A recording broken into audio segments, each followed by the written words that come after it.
আসসালামু আলাইকুম ওয়া রাহমাতুল্লাহি ওয়া বারাকাতুহু। আলহামদুলিল্লাহি রাব্বিল আলামিন ওয়াসসালাতু ওয়াসসালামু আলা আশরাফিল আমবিয়াই ওয়াল মুরসালিন ওয়া আলা আলিহি ওয়া আসহাবিহি আজমাইন। দর্শক, যারা দেখছেন বাংলা ভিশনের পর্দায় Sinbad resource group light of Ramadan অনুষ্ঠানের পক্ষ থেকে আপনাদেরকে জানাচ্ছি আন্তরিক মোবারকবাদ এবং শুভেচ্ছা। কো-স্পন্সর হিসাবে আছে ইসলামী ব্যাংক বাংলাদেশ পিএলসি এবং আল আরাফা ইসলামী ব্যাংক পিএলসি।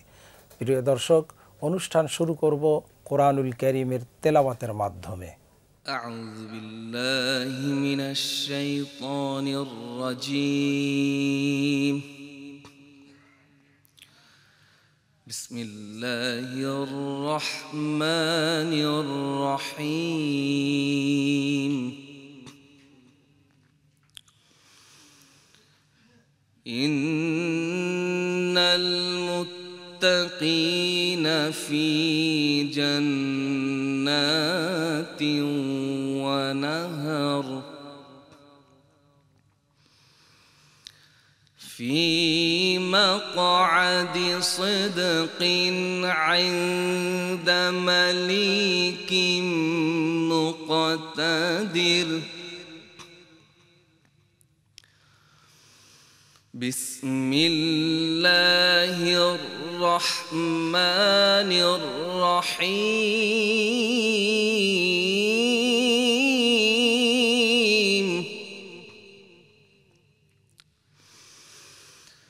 আর-রহমানু আল্লামাল কুরআনা খালাকাল ইনসানা আল্লামাহুল বায়ান। আশ-শামসু ওয়াল কমারু বিহুসবান ওয়ান নাজমু ওয়াশ-শাজারু ইয়াসজুদান।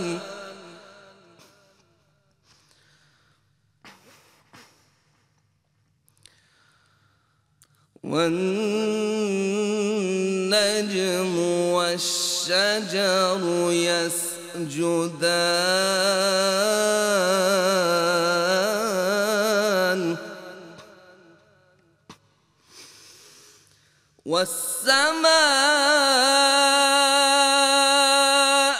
رفعها ووضع الميزان ألا تطغوا في الميزان وأقيموا الوزن بالقسط ولا تخسروا الميزان.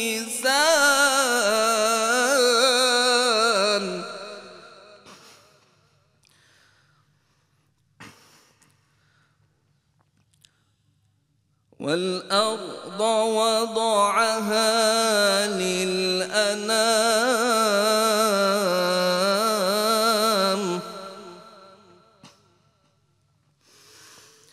والأرض وضعها للأنام فيها فاكهة والنخل ذات الأكمام.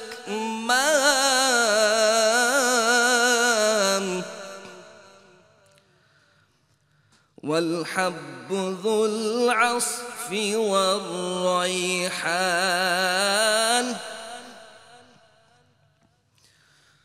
والحب ذو العصف والريحان.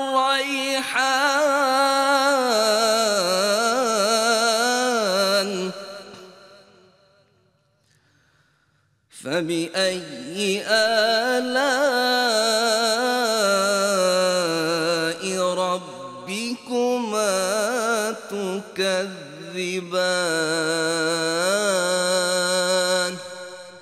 صدق الله العظيم. দর্শক, আমরা শুনলাম মহাগ্রন্থ কোরআনুল কারীমের তেলাওয়াত। এ পর্যায়ে রয়েছে প্রতিদিনের ন্যায় বিষয়ভিত্তিক আলোচনা। আর আজকের বিষয় হচ্ছে রমাদান কি পারবে আমাদের জীবনকে পরিবর্তন করে দিতে? আসুন না এ বিষয়ে আমরা আজকে আলোচনা শুনব। আর আলোচনা আমাদেরকে শোনানোর জন্য দুজন বিজ্ঞ আলেম দ্বীন আমাদের স্টুডিওতে আমন্ত্রিত হয়ে এসেছেন। আসুন আমাদের মেহমানদের সাথে আপনাদেরকে পরিচয় করিয়ে দিচ্ছি। প্রথমেই রয়েছেন ডান দিক থেকে বিশিষ্ট আলেম দ্বীন, উদীয়মান স্কলার জনাব মাওলানা হাবিবুর রহমান। আসসালামু আলাইকুম ওয়া রাহমাতুল্লাহি ওয়া বারাকাতুহু। এরপরে আরেকজন রয়েছেন ইসলামী স্কলার আলেম দ্বীন জনাব মাওলানা মুফতি ইমরান বিন লুৎফর। আসসালামু আলাইকুম ওয়া রাহমাতুল্লাহি ওয়া বারাকাতুহু। ওয়ালাইকুম আসসালাম ওয়া রাহমাতুল্লাহি ওয়া বারাকাতুহু। আপনারা কেমন আছেন? আলহামদুলিল্লাহ, আপনি কেমন আছেন? আপনাদেরকে স্বাগতম জানাচ্ছি। দর্শক, বিষয়টি কিন্তু অত্যন্ত চমৎকার। রমাদান কি পারবে আমাদের জীবনকে পরিবর্তন করে দিতে? অথচ রমাদান এসেছে আমাদেরকে পরিবর্তিত হতেই, পরিবর্তন করে দিতেই। আল্লাহ পাক বছরের ভিতরে একটি মাস ঘুরে ঘুরে প্রতি বছর নিয়ে আসেন। একটি মানুষ যদি 30 বছর হায়াত পায়, 2.5 বছর পর্যন্ত এই রমাদান মাস আল্লাহ জীবনকে পরিবর্তন করার জন্য তার জীবনে দিলেন। কেউ যদি 60 বছর সময় পায়, তার জীবনের 5টি বছরকে আল্লাহ পাক তার জীবনকে সংশোধনের জন্য এই সময়টা দিয়ে দিলেন। বছরে 12 ভাগের একটি ভাগ। অনেক সময় পরিবর্তন হতেই হবে। আর এই পরিবর্তনের নীতিমালা আল্লাহ পাক এ কোরআনে দিয়েছেন যে কিভাবে পরিবর্তিত হতে হবে। এজন্য আল্লাহ পাক আমরা কি পারবো এই রমাদান থেকে নিজেকে পরিবর্তন করতে? আসুন না এই বিষয়ে আলোচনা শুনি। প্রথমে আমি যাব মাওলানা হাবিবুর রহমান সাহেবের কাছে। জি, আমার এতক্ষণের ভূমিকায় বুঝতে পেরেছেন যে বিজ্ঞ উপস্থাপক, আপনাকে ধন্যবাদ জানাচ্ছি। আল্লাহ সুবহানাহু ওয়া তাআলা রমাদানুল কারিমে রোজাকে ফরজ করেছেন। ইয়া আইয়ুহাল্লাযীনা আমানু কুতিবা আলাইকুমুস সিয়াম কামা কুতিবা আলাল্লাযীনা মিন ক্বাবলিকুম লাআল্লাকুম তাত্তাকুন। আল্লাহ তাআলা বলছেন, তোমাদের উপর রোজাকে ফরজ করা হয়েছে যেমন করে ফরজ করা হয়েছিল তোমাদের পূর্ববর্তী মানুষের উপর, যাতে করে লাআল্লাকুম তাত্তাকুন, তোমরা তাকওয়া অবলম্বন করতে পারো, আল্লাহ তাআলাকে ভয় করতে পারো। এখন রমাদানুল কারীম, এই রোজা মুমিনদের উপর, ইমানদারদের উপরে আল্লাহ তাআলা ফরজ করেছেন।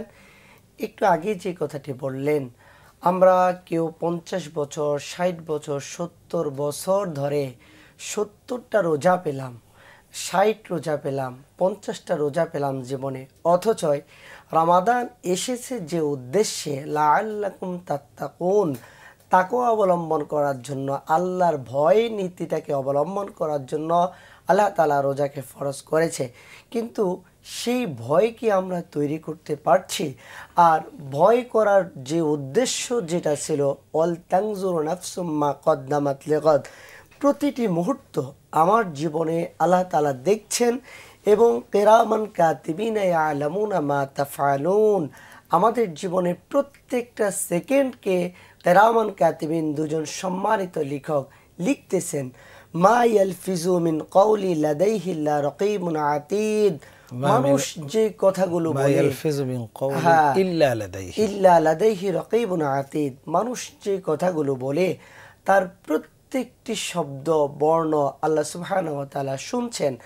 কাজেই আমরা যে কাজ করি, প্রত্যেক কথা বলা, প্রতিটি কাজ মূল্যায়ন করা হচ্ছে, আল্লাহর কাছে লিপিবদ্ধ করা হচ্ছে।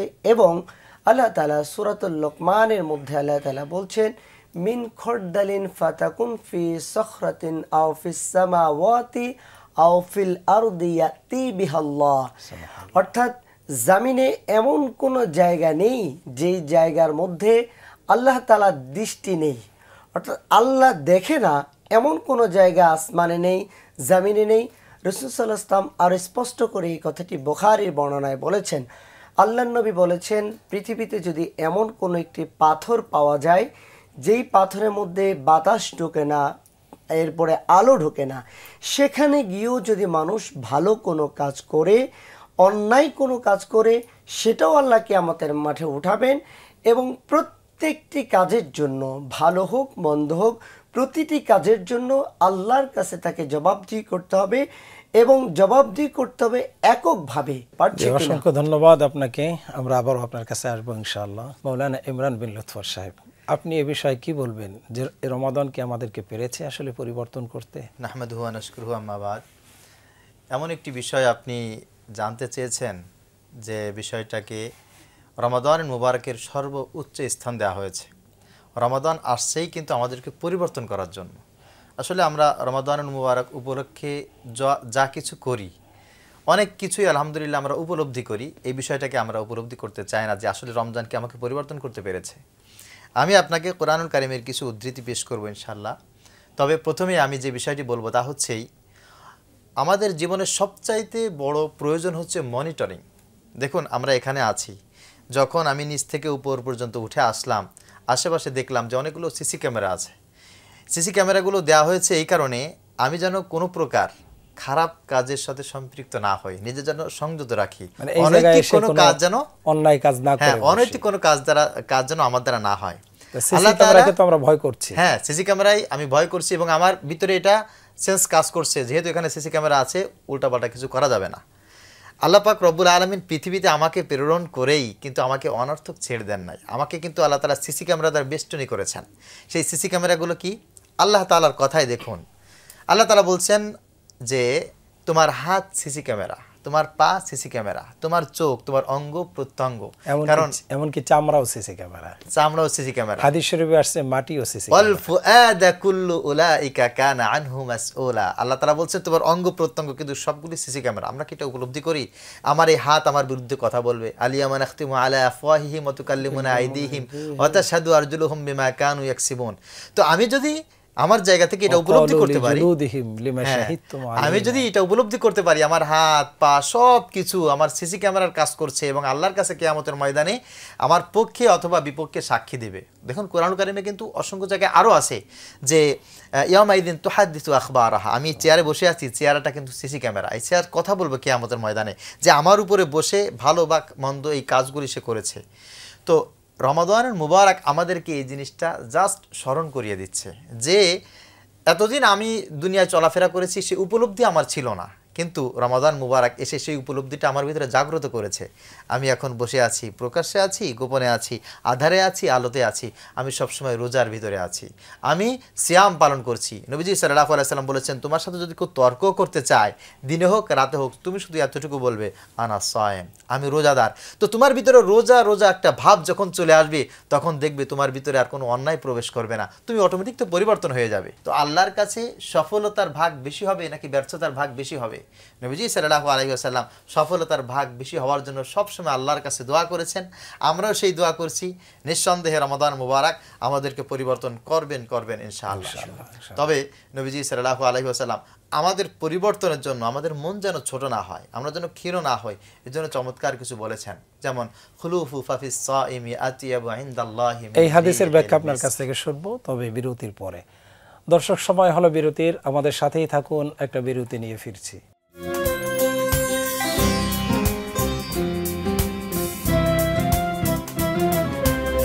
দর্শক, বিরতির থেকে ফিরে আপনাদেরকে পুনরায় অভিনন্দন জানাচ্ছি। Sinbad resorts group light of Ramadan অনুষ্ঠানে কো-স্পন্সর ইসলামী ব্যাংক বাংলাদেশ পিএলসি এবং আল আরাফা ইসলামী ব্যাংক পিএলসি। দর্শক, রমাদান কি পেরেছে আমাদেরকে পরিবর্তন করতে, এ বিষয়ে আলোচনা চলছে। যে আপনার মানে যে বাকি কথাগুলি আছে, অসমাপ্ত কথাগুলি যদি আপনি। মোবারকবাদ আপনাকে আরও একবার সুযোগ দেওয়ার জন্য। উপস্থাপক, বিষয়টা হচ্ছে একটা আমাদের চোখে খারাপ, আমাদের চোখে ভালো নয়, কিন্তু এই জিনিসটাকে আল্লাহ পাক রব্বুল আলামিন এত বেশি মূল্যায়ন করছে যেটা সাধারণ কোনো মূল্যায়ন নাই। নবীজি সাল্লাল্লাহু আলাইহি ওয়াসাল্লাম বলেছেন যে খুলুফু ফাফিস সাইমি আতিয়াবু ইনদাল্লাহি মিন রিহিল মিস্ক। সারাদিন না খেয়ে থাকার কারণে পেট থেকে টক্সিন নামক একটা গ্যাস বের হয়, এটার একটা দুর্গন্ধও আছে। এই দুর্গন্ধ যে কোনো মানুষের কাছেই খারাপ লাগবে, কিন্তু রমাদানুল মুবারক একটা মানুষকে পরিবর্তন করে সেই মানুষটাকে জান্নাতি মানুষ হিসাবে আল্লাহর সামনে পেশ করেছে। এই মানুষটার কোনো কিছু তার খারাপ থাকতে পারে না। আল্লাহ পাক রব্বুল আলামিন বলছে, যেহেতু রমাদানুল মুবারকে রোজাদারকে আমি মাফ করে দিয়েছি, এই রোজাদারের মুখের দুর্গন্ধটা আমি আল্লাহ পাক রব্বুল আলামিনের কাছে মিশকে আম্বরের চাইতে অধিক প্রিয়। সুবহানাল্লাহ। আর আমরা অনেক ক্ষেত্রে কোরআনুল কারীম যখন তেলাওয়াত করি, আমরা দেখি ইন্নাল্লাযীনা আমানু ওয়া আমিলুস সালিহাত, ইন্নাল্লাযীনা আমানু ওয়া আমিলুস সালিহাত। ঈমানের সাথে আমলের যে একটা সম্পর্ক, তো সৎ আমল আসলে জিনিসটা কি? রমাদানুল মুবারক আমাদেরকে আমলে সালেহ এর পরিপূর্ণ একটা ব্যাখ্যা দিয়েছে। সেই ব্যাখ্যাটা হচ্ছেই, আমরা আমলে সালেহ বলতে কি বুঝবো? নামাজ, রোজা, হজ, যাকাত, সাদাকাত, জিকির, তেলাওয়াত, এগুলি না। রমাদানুল মুবারক আমাদেরকে বোঝাচ্ছে তুমি নিজে যদি সৎ হয়ে যাও, তোমার হেড টু ফুট যদি সৎ হয়ে যায়, তোমার হাত দিয়ে যেই কাজটা হবে সৎ কাজ, তোমার চোখ দিয়ে যেই কাজটি হবে সৎ কাজ, জবান দিয়ে যেই কাজটি হবে সৎ কাজ। এজন্য আমাকেই আগে পরিবর্তন হয়ে যদি সৎ রমজান আমাকে করতে পারে, তাহলে আমার প্রত্যেকটা কাজই সৎ কাজ হয়ে যাবে, কোনো সন্দেহ নাই। এজন্য আমাদেরকে পরিবর্তন করার জন্যই রোজা আসছে। আর রোজাদারের দ্বারা কখনো কোনো অবস্থায় খারাপ কাজ হতেই পারে না। নবীজি সাল্লাল্লাহু আলাইহি সাল্লাম এটা আমাদেরকে বারবার করেছেন, হতেই পারে না। আর আল্লাহ পাক রব্বুল আলামিন রোজাদারকে তো এটাই বলেছেন, ফামান শাহিদা মিনকুমুশ শাহরা ফালিয়াসুম, তোমাদের যার কাছে রোজা চলে আসবে সে যেন পরিবর্তন হয়ে যায়, সে যেন রোজা রাখে, সে যেন রোজার অর্থাৎ রঙে আপনি নিজেকে বুঝাতে রঙিন চাচ্ছেন করে। রোজাকারী সাজার জন্য না, রোজাদার হওয়ার জন্য। অবশ্যই রোজাদার মানে আমরা হওয়ার যেন জন্য। রোজা রেখে রোজা আদায় করছি এরকম ভান না করি, বরং আমরা যেন প্রকৃত রোজাদার হই। অসংখ্য ধন্যবাদ আসছি মাওলানা হাবিবুর রহমান সাহেবের কাছে। আপনি যদি বলেন যে রোজাদার হওয়ার জন্য আমাদের আর কি কি অবলম্বন করা দরকার, কোন পদ্ধতি অবলম্বন করা দরকার, কারণ আমরা তো রোজাদার হতে পারছি না, আমরা মূলত রোজা রাখছি কিন্তু রোজাদার হতে পারছি না। রাসূল সাল্লাল্লাহু আলাইহি ওয়াসাল্লাম বলছেন, আস-সাওমু জুন্নাহ, রোজা হচ্ছে ঢাল স্বরূপ। সমস্ত প্রকার অন্যায় থেকে মানুষকে একমাত্র বাঁচানোর উপায় হচ্ছে রোজা। আর আল্লাহ তাআলা এই জন্যই রোজাকে ফরজ করেছেন। রাসূল সাল্লাল্লাহু আলাইহি ওয়াসাল্লাম বলেছেন, শুধুমাত্র কেবলমাত্র তাদের রোজাগুলো রোজা যারা রোজা রাখা অবস্থায় সমস্ত ধরনের ফাহিশা, সকল ধরনের অন্যায় কাজ থেকে বাঁচতে পারে। মিনাল লাগবি ওয়ার রাফাস, যে রাফাস, অথচ রোজা রাখলো, অন্যায় করলো। রাসূল বলছেন যারা রোজা রাখলো নানান পাপ কাজ মধ্যে জড়িত ছিল, আল্লাহ রাসূল বলছেন এদের শুধুমাত্র রোজা হচ্ছে না খেয়ে থাকা, উপাস থাকা ছাড়া কিছুই না। কাজে সমস্ত প্রকার আমরা রোজাদার মানে রোজা রাখি। আসলে রোজাদার হওয়ার জন্য আরেকটি পয়েন্ট হচ্ছে মানুষের হকগুলির দিকে নজর দেওয়া, কারণ হকুল্লাহ এবং হকুল ইবাদ। হকুল্লাহ আল্লাহর হক, আপনি রোজা রাখেন নাই, পরে কাজা করেছেন বা রাখতে পারেন নাই, আল্লাহর কাছে তওবা করেছেন, আল্লাহ মাফ করে দিবেন, আল্লাহ মাফ করবেন। নামাজ পড়েন নাই, আল্লাহর কাছে তওবা করেছেন, নামাজি হয়ে গেছেন, নামাজ পড়া শুরু করছেন, তাওবার মাধ্যমে ফিরে আসছেন, আল্লাহ মাফ করবেন। কিন্তু হকুল ইবাদ আল্লাহ মাফ করবেন না, যার হক নষ্ট করে। আমরা কিন্তু এই রোজার মধ্যে থেকে অনেক হক নষ্ট করছি। ব্যবসায়ীরা দ্রব্যের দাম বাড়িয়ে দিচ্ছে, ভেজাল দিচ্ছি। ব্যবসায়ীটা যে কথা উনি বলেছেন যে আমাদের এই মাসটি ছিল তাকওয়ার মাস, আল্লাহ দিলেন তাকওয়া অবলম্বনের জন্য, তাকওয়ার প্রতিযোগিতা করতে হবে, নিজেকে সংশোধনের প্রতিযোগিতা। আমরা চলে গেছি রমজান মাসটা, আজকে চলে আসছে যে রমজানে মানে ব্যবসার সিজনটাই হচ্ছে রমাদান। এই জন্য যে কায়দায় প্রতারণা করে পারুক, যেভাবে পারুক, যার যার পলিসি অবলম্বন করে, সেই পলিসির ভিতরে আসলে রোজার শিক্ষা আছে কিনা, ইসলাম দিয়ে আমি একই ব্যবসা করছি কিনা। রোজার শিক্ষা তো ইসলাম দিয়ে আমার সব কাজ করতে হবে, কিন্তু আমরা এটা করছি কিনা, তাহলেই না আবার রোজাদার হওয়ার জন্য। এই যে একটি প্রতারণার ব্যাপার, রাসূল সাল্লাল্লাহু আলাইহি ওয়াসাল্লাম একবার বাজারে গেলেন, তিনি খেজুর কিনতে গিয়ে দেখলেন খেজুরের উপরে সব শুকনা।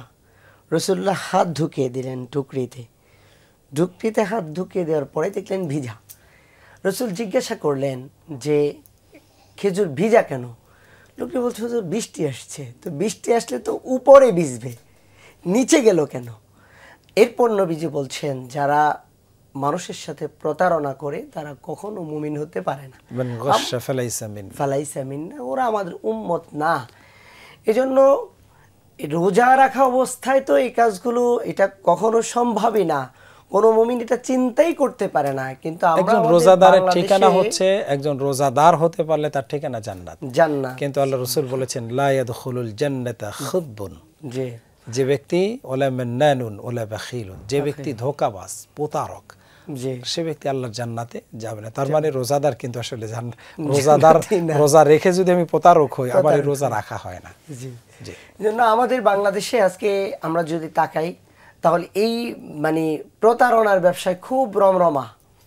পৃথিবীর বিভিন্ন দেশে দেখা যায় রমাদানুল কারিম আসলে মানুষ চিন্তা করে যে আমরা সারা বছর ব্যবসা করলাম, এই বছর একটু ইবাদত করুক, মুসল্লিদের জন্য আরেকটি বিষয় আপনি যদি শেয়ার করেন, আমাদের মা বোনেরা রমজান মাসে রোজা রেখে এরপরে বেপর্দা হয়ে বাইরে চলে যাচ্ছে, তাদের উপরে পর্দাটা ফরজ ছিল, তিনি আল্লাহর ফরজ লঙ্ঘন করে রোজাদার সেজে তারপরে তিনি মার্কেটে যাচ্ছেন, কবিরা গুনাহ করছেন, কিন্তু তিনি কিন্তু না খেয়ে আছেন, তিনি কিন্তু রোজা রেখেছেন। এটা কি তার রোজাদার হলো না রোজা রাখা হলো? রোজা রাখা হলো এটা মাত্র। আর এটার মাধ্যমে কল্যাণ এবং আল্লাহ যে রোজাটা চেয়েছেন। একেবারে শেষ হয়ে গেছে, অন্য এক সময় আবার এটা নিয়ে আলোচনা করব ইনশাআল্লাহ। আপনাদের দুজনকে অসংখ্য ধন্যবাদ। দর্শক, আমাদের সময় একেবারে শেষ প্রান্তে। মূলত বিষয়টি হচ্ছে আমরা যেন রোজাদার হই, আমরা নামাজ পড়ার ক্ষেত্রে যেন আমরা নামাজির ভান না করি, আমরা যেন সত্যিকার অর্থে নামাজি হয়ে যাই। আমরা যেন হজ করার ক্ষেত্রে হাজি সাহেব না সাজে, আমরা যেন হজ আদায়কারী হয়ে যাই। রোজার যে শিক্ষা, রোজা আমাদেরকে যে তাকওয়ার শিক্ষা দিল, আমাদের প্রত্যেকটি কাজে আল্লাহর হুকুম মেনে আমাকে চলতে হবে। নারীদেরকে আল্লাহর হুকুম মেনে জীবন পরিচালিত করতে হবে, যুবকদেরকে আল্লাহর হুকুম মেনে তার যুবকের সময়টাকে ব্যয় করতে হবে, প্রত্যেকটি মানুষকে তার কর্ম আল্লাহর হুকুম মতো পরিচালিত করতে হবে। এটাই তো তাকওয়া। সেই তাকওয়া দিয়ে যদি আমরা অবলম্বন করে আমরা সত্যিকার অর্থে যদি রোজা রাখি, তবেই না আমরা রোজাদার। আসুন না, আমাদের জীবন হেলায় খেলায় অনেক চলে গিয়েছে, জীবনের প্রান্ত সীমায় আমরা চলে এসেছি। শেষ সীমায় এসেও যদি আল্লাহর কাছে তাওবার মাধ্যমে আমরা যদি সত্যিকারের রোজাদার হতে পারি, আল্লাহ আমাদেরকে অবশ্যই কবুল করবেন, গুনাহগুলি মাফ করে দেবেন। এই আহ্বান রেখে আগামী পর্ব দেখার আমন্ত্রণ জানিয়ে আমরা আজকের মতো বিদায় নেব।